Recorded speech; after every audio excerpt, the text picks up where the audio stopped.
Bonjour, aujourd'hui un numéro un peu spécial de On ne vous demande pas d'y croire. C'est à mon tour de vous parler de mes expériences ou synchronicités. Mais alors je vous avoue que tous ces trucs bizarres font un peu partie de mon quotidien, alors peut-être parce que j'y prête attention. En tout cas, je vous assure que tout ce que je vais vous raconter est vrai. Alors c'est peut-être dû au hasard, je vous laisse seul juge. Alors première anecdote, je suis dans ma voiture, tranquille, je me dirige vers mon travail. Et pour rigoler, je demande à ma défunte femme de m'envoyer un message pour la journée. Alors je lui dis, je vais compter jusqu'à 10. Et à 10, je fais titre suivant sur mon autoradio, sur lequel est branché un iPod classique 160 gigaoctets avec plus de 20 000 titres dessus. Alors ça, c'est une précision qui a de l'importance. Alors donc, la fonction aléatoire est bien entendu activée, je fais le compte à rebours, et c'est le titre You Are the Heart qui apparaît, tu es le cœur. Alors évidemment, je souris, je trouve ça mignon. Puis je regarde l'interprète.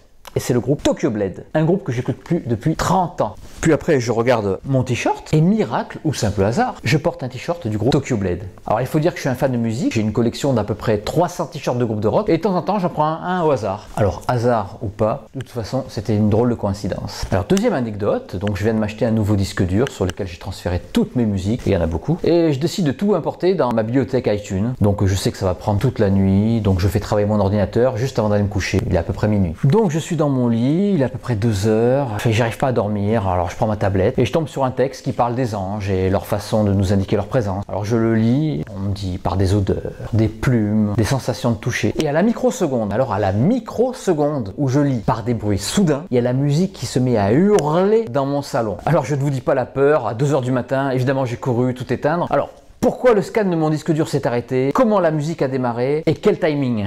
Alors c'est peut-être le hasard, peut-être. Alors troisième truc bizarre qui m'est arrivé, on est le 23 mars 2016, le lendemain des attentats de Bruxelles. Et à midi, je cherche un titre du groupe belge que j'aime beaucoup pour mettre sur ma page Facebook. C'est un groupe qui s'appelle Soulwax et le titre c'est Too Many DJs. Alors donc je le cherche sur YouTube, mais entre les repas, la discussion avec mes collègues, j'abandonne et je me dis bon, allez, je mettrai ça ce soir, si j'y pense. Et puis de toute façon, c'est pas bien grave. Je sors donc de mon travail vers 17 h, je prends ma voiture, toujours mon iPod branché en aléatoire. Et surprise, le titre qui est choisi par hasard juste après le morceau déjà enclenché, c'est Soulwax Too Many DJs. Alors j'avais une chance sur 20 000. C'est sûrement un hasard aussi. Mais bon, je commence à me poser des questions. Quatrième anecdote, donc elle est un petit peu dans le même esprit, sans jeu de mots, de ma deuxième histoire. J'étais donc dans ma cuisine et je faisais à manger. Puis j'ai mis une petite vidéo sur YouTube pour m'accompagner dans ma tâche et justement, la vidéo parlait des guides. Alors j'avoue, j'écoutais sans vraiment écouter, mais par contre, à un moment, à la microseconde où j'ai entendu que les guides pouvaient signifier leur présence en faisant bouger des objets. Quand je dis à la microseconde, c'est vraiment à la microseconde. C'est ce que je trouve incroyable. Mon balai, donc, qui était posé contre la porte du frigo, a fait une chute violente, mais quand je dis violente, c'est très très violent. Et elle a pulvérisé l'assiette du chat. Alors même si on nous dit que là-haut, le temps n'existe pas, là-haut, ils ont un timing redoutable. Mais bien sûr, gardons les pieds sur terre et n'écartons pas la thèse du hasard. On en arrive donc à la cinquième et dernière anecdote. Avec un ami, on avait prévu de partir passer quelques jours à Édimbourg, en Écosse. Puis la veille du départ, mon ami m'appelle et me dit que sa carte d'identité est périmée et qu'on lui aurait dit à l'aéroport qu'il ne passerait jamais la douane. Alors j'avoue, je suis complètement dépité. Bon, il me dit qu'il va quand même tenter sa chance. Donc après que moi-même j'ai passé le contrôle douanier, je vois mon ami dans la file d'attente. Et quand il présente ses papiers, je sens monter le stress. C'était très long. Mais miracle, le douanier le laisse passer. Quand mon ami a passé la douane, on aurait dit Billy Eyes du film Midnight Express à son échappée de prison. Même stress pour rentrer dans l'avion, avec encore un contrôle d'identité. Et là, coup de chance, l'hôtesse qui a vérifié les papiers, il était tombé évidemment sur celle qui n'avait pas l'air commode, et bien elle a juste vérifié le nom, elle a été dérangée au dernier moment par un de ses collègues, le stress n'est redescendu qu'une fois bien installé dans l'avion. Donc encore une fois, on se serait cru dans Midnight Express. Tout notre séjour, on a pensé à ce film et à la BO de Moroder, on l'entend là je crois.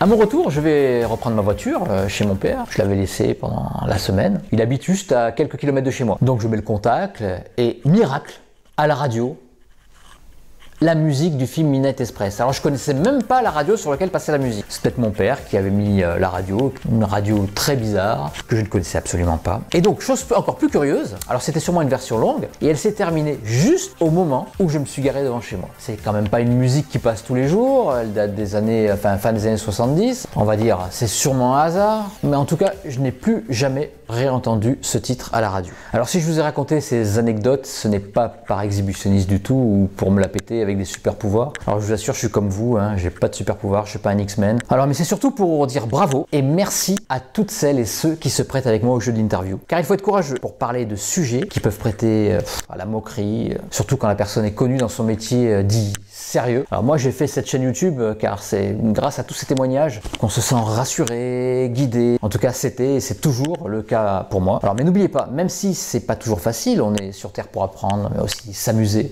Alors profitons-en. Moi je me régale à rencontrer toutes ces belles personnes qui ont fait des expériences incroyables, qui travaillent avec l'énergie, qui communiquent avec un autre monde. Mais on ne vous demande pas d'y croire. Alors n'hésitez pas à partager vos expériences avec l'invisible, c'est pour la bonne cause. Et n'hésitez pas, bien sûr, à vous abonner à ma chaîne, ma petite chaîne YouTube. Elle est gratuite et c'est ma source de motivation. Je vous embrasse.